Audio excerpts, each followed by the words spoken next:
Breaking news చూస్తున్నాం. మాజీ ముఖ్యమంత్రి కేసీఆర్ కు క్లిష్టమైన సమస్య వచ్చింది. కొడుకు వైపు మొగ్గు చూపాలా, కూతురే ముఖ్యం అనుకోవాలా? ఈ విషయంలో కేసీఆర్ తీవ్రంగా మదన పడుతున్నట్టు తెలుస్తోంది. కొడుకో కూతురో తేల్చుకోవాల్సిన సమయం వచ్చిందంటూ బీఆర్ఎస్ లో చర్చ జరుగుతోంది.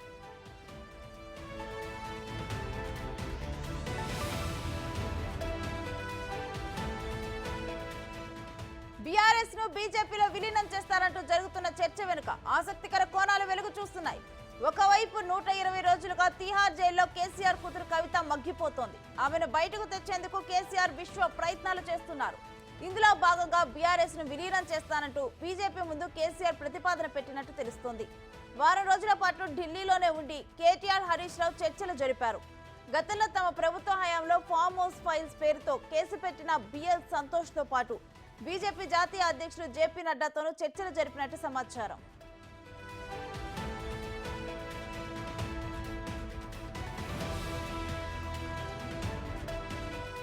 బీజేపీలో బీఆర్ఎస్ విలీనం ఎలా జరగాలో కూడా చర్చల్లో ప్రస్తావన వచ్చినట్టు తెలుస్తోంది. మొదటి దశలో బీజేపీలోకి బీఆర్ఎస్ రాజ్యసభ సభ్యులను పంపిస్తారు. త్వరలోనే చేరికలంటూ బీజేపీ పెద్దల నుంచి సంకేతాలు వెళ్లాయి. వారం రోజుల్లోనే పూర్తవుతుందంటూ ఢిల్లీ సర్కిల్లో చర్చ జరుగుతోంది. మరి కూతురు కోసం పార్టీని, కొడుకు కేటీఆర్ భవిష్యత్తును కేసీఆర్ త్యాగం చేస్తారా? ఇదే అస్సలు ప్రశ్న. ఎందుకంటే బీఆర్ఎస్ ను బీజేపీలో విలీనం చేస్తే కేటీఆర్ రాజకీయ భవిష్యత్తు ముగిసినట్లే అంటున్నారు ఆ పార్టీ నేతలు. వర్కింగ్ ప్రెసిడెంట్ గా ఇంతకాలం బీఆర్ఎస్ లో తిరుగులేని అధికారం చెలాయించారు కేటీఆర్. తాను ఎంత చెబితే అంత. బీజేపీలో విలీనమై బీఆర్ఎస్ కనుమరుగైతే కేటీఆర్ తెరమరుగవుతారా?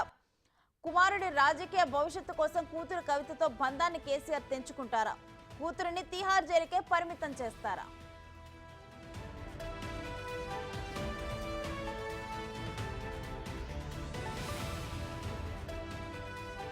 ఇక ఇదే అంశానికి సంబంధించి పూర్తి డీటెయిల్స్ మా ప్రతినిధి శివాని అడిగి తెలుసుకుందాం. శివ, కేసీఆర్ ఇటు డిసైడ్ అవ్వబోతున్నారా కొడుకా కూతురా అని చెప్పి? రైట్ రేణు, తెలంగాణ రాజకీయాల్లో బీఆర్ఎస్ సంబంధించి కీలక పరిణామాలు త్వరలో జరగబోతున్నాయి. దానికి సంబంధించి గత ఢిల్లీ పర్యటన సందర్భంగా దాదాపు 5 రోజులుగా ఢిల్లీలో మకామేసిన మాజీ మంత్రులు, ప్రస్తుత బీఆర్ఎస్ ఎమ్మెల్యేలు కేటీఆర్, హరీష్ రావు కవితతో ములాఖాత్ పేరుతో ఢిల్లీ వచ్చారు. తర్వాత బీజేపీ అగ్రనేతలతో సమావేశమైనట్లుగా కూడా ప్రచారం జరుగుతోంది. ఇటు బీజేపీ సంస్థాగత వ్యవహారాల ఇన్ఛార్జ్ బిఎల్ సంతోష్, బీజేపీ జాతీయ అధ్యక్షులు, కేంద్ర ఆరోగ్య శాఖ మంత్రి జేపీ నడ్డాతో కూడా ఇరువురు కూడా భేటీ అయినట్లుగా తెలుస్తోంది.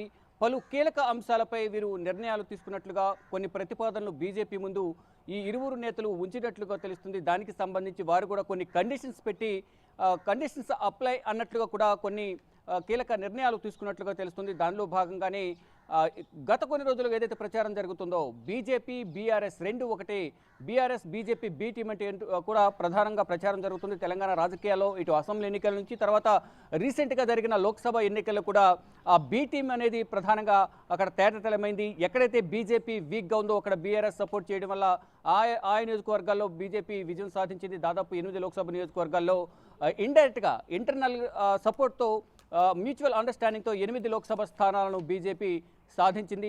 ఇది బీజేపీ బీఆర్ఎస్ ఇద్దరి సమన్వయంతోనే జరిగింది. లోక్సభ ఎన్నికల్లో సహకారంతోనేది ప్రధానంగా అందరూ కూడా గుర్తించారు. దానిలో భాగంగా దాన్ని బలం చేకూర్చే విధంగా కూడా రీసెంట్గా జరుగుతున్న కొన్ని పరిణామాలైతే అందరినీ ఆసక్తి నెలకొల్పుతున్నాయి. అంటే కవితతో ములాఖాత్ కావడానికి ఢిల్లీ వచ్చామని కేటీఆర్, హరీష్ రావు మీడియాతో సమావేశం ఏర్పాటు చేశారు. అంటే 4 రోజుల తర్వాత సమావేశాన్ని ఏర్పాటు